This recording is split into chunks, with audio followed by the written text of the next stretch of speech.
నేను మొన్న short video పెట్టా కదండీ! ఇడ్లీ పిండిది. దాంట్లో నానబెట్టేటప్పుడు ముందు బియ్యం సెపరేట్‌గా, పప్పు సెపరేట్‌గా అని. సో, పొరపాటు ఏం చేశానంటే అండి, 4 బియ్యం, 1 పప్పు వేయబోయి 8 బియ్యం, 1 పప్పు వేసిన. అప్పుడు ఇంకా చెప్పండి అసలు ఏమన్నా దోసలాగా వస్తదా? ఇంక దోస పోసినప్పుడు గట్టిగొచ్చినాయి పొద్దున. అయ్యా!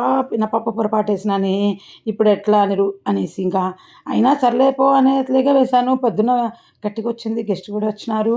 నాకు సాటిస్ఫై లేదనమాట. ఇంకా అప్పుడు మా ఆయనకు, గెస్ట్‌కు ఇచ్చినాను. పాపం ప్లెయిన్‌గా కొంచెమే ఉంటే పెద్ద పాప అయితే మళ్ళీ తెల్లగొచ్చినాయి దోసలు. అవి చల్లారిపోతే గట్టిగా వేడి మీద తింటేనే ఇప్పుడు ఎట్లా చేయాలి? ఎట్లా చేయాలి? ఆలోచించి అంత పిండిని ఎట్లా కవర్ చేయాలి నేను అనేసి నేను పిండి తెచ్చుకున్నానని చూపించిన. మినప కారాలు చేయాలి అని బియ్యం పిండి, మినపప్పేసి ఎప్పుడో తెచ్చుకున్నా ఇక్కడ అమ్ముతుంటే రిలయన్స్ మార్ట్‌లో. ఏం చేశానంటే ఇంగిట్లా కాదనేసి 10 గంటలప్పుడు నిన్నటి విషయం చెప్తున్నా. ఏం చేశా మినప్పిండి కొంచెం నానబెట్టేసి నీళ్ళల్లో అట్లాగే ఒక 15, 20 నిమిషాలు ఉంచి ఆ తర్వాత ఈ దోసపిండిలో కలిపి మళ్ళీ సాయంత్రము పోసాననమాట. ఎందుకంటే పొద్దున ఖర్చుగాలు ఇంక చేయలే ఎక్కువ నేను అట్లొచ్చిందని ఎవరికీ ఇంపార్టెన్స్ ఇవ్వలేదు. అన్నం చిత్రాన్నం చేసినా అది తీసుకెళ్ళండి కదా! ఎక్కువ బాగుంటే కదండీ అది బాగా తినాలనిపిస్తది. నా లక్కేందంటే చిన్నది నేనొచ్చినాక తింటానని పోయింది. పెద్దది ఇంకా పర్లేదులెమ్మా ఏదో ఒకటిలే అని తెల్లవి తినిపోయింది. ఇంక ఎట్లా చేయాలి అంత పిండి వేస్ట్ అవుతదిప్పుడు అనేసి అలా చేసినా చూడండి. ఎప్పుడైనా మీకు కూడా అలా పొరపాటైతే రెడీగా మినప్పిండి రెడీగా పెట్టుకోండి. నానబెట్టేసి తర్వాత దాంట్లో కలపండి. ఎందుకంటే వీడియోస్ చూసాను అందరూ మినప్పప్పు ఆడిచ్చి పెట్టుకొని దాన్నే ఇడ్లీకి చేసుకోవడం. ఒకసారి నేను మినపప్పు విడిగా ఇట్లాగా వేయించి చూపించినారు ఎవరో. వెచ్చగా చేసి ఆడించి అది నాకు అస్సలు కుదరలేదు. అందుకని నేను అది చేయలే. కానీ మీరు మినప్పిండి సెపరేట్‌గా ఇప్పుడు అమ్ముతున్నారు గనక చక్కగా ఇంట్లో రెడీగా పెట్టుకోండి.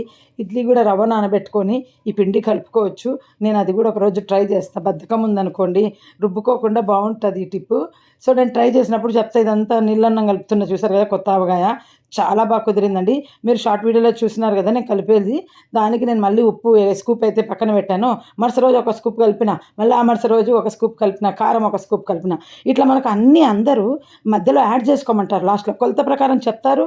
లాస్ట్‌లో యాడ్ చేసుకోమంటారు గదా! అప్పుడు వంట చేయని రాని వాళ్ళ పరిస్థితి ఏంటి చెప్పండి? అదెట్లా మాకు కరెక్ట్ కొలత చెప్పు మేము అట్లే పెట్టుకుంటాం అనుకునే వాళ్ళకు ఒక టిప్ చెప్తాను. అదేంటంటే అండి, మన ఇంట్లో ఏదో ఒక పాతది పచ్చడి ఉంటది గదా! దాన్ని టేస్ట్ చూడండి నోటికి. కొత్త పచ్చడి టేస్ట్ చూడండి. 2 టేస్ట్ సమంగా ఉందా ఉప్పు అనేది తెలుసుకోగలిగితే మీరు ఈజీగా పచ్చడి పెట్టుకోగలరు. మన ఇంట్లో కొన్న పచ్చడి ఏదో ఉంటది గదండీ! దాంట్లో టేస్ట్ మీరు క్యాచ్ చేసి ఉప్పు కరెక్ట్‌గా ఉందా లేదా? అంటే ఉప్పు బాగా కరెక్ట్‌గా చెప్పగలిగిన వాళ్ళైతే చేయగలరండి. ఎవరైతే పచ్చడి పెట్టడం రాదంటారో వాళ్ళకు ఉప్పు ఎంత పడిందనేది తెలియకపోవడం. మన పెద్దలు గూడా అందరూ రుచి చూసే అప్పట్లో మళ్ళీ పచ్చడి పెట్టేవాళ్ళు. కొలతల ప్రకారం ఫాలో అవ్వకండి.